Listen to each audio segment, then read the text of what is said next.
গল্প, ছোট্ট স্বপ্ন, বড় জয়। রাহিম ছোট্ট একটা গ্রামে বড় হয়েছে। গ্রামের স্কুলেই তার পড়াশোনা।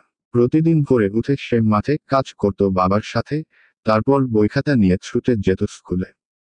গ্রামের অবস্থা খুব ভালো ছিল না, বিদ্যুৎ ছিল না নিয়মিত, বইপত্রেরও অভাব ছিল। তবুও রাহিমের একটা স্বপ্ন ছিল, সে বড় হয়ে একজন ডাক্তার হবে। অনেকেই বলতো, এই গ্রামের ছেলে বড়জোর কৃষক হতে পারবে, এর বেশি নয়। কিন্তু রাহিম বিশ্বাস করত, ইচ্ছা আর পরিশ্রম থাকলে অসম্ভব কিছুই নয়।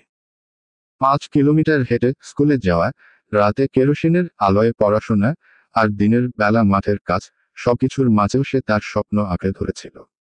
মাধ্যমিক পরীক্ষায় সে প্রথম হলো পুরো জেলার মধ্যে। পত্রিকায় তার ছবি ছাপা হলো।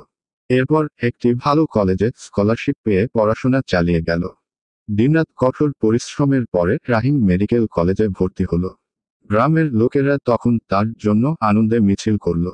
কয়েক বছর পর রাহিম গ্রামের প্রথম এমবিবিএস ডাক্তার হয়ে ফিরে এল। সে শহরে চাকরি নিতে পারত, কিন্তু সে বেছে নিল নিজের ছোট্ট গ্রামকে। সেখানে সে একটা ছোট ক্লিনিক গড়ে তুলল।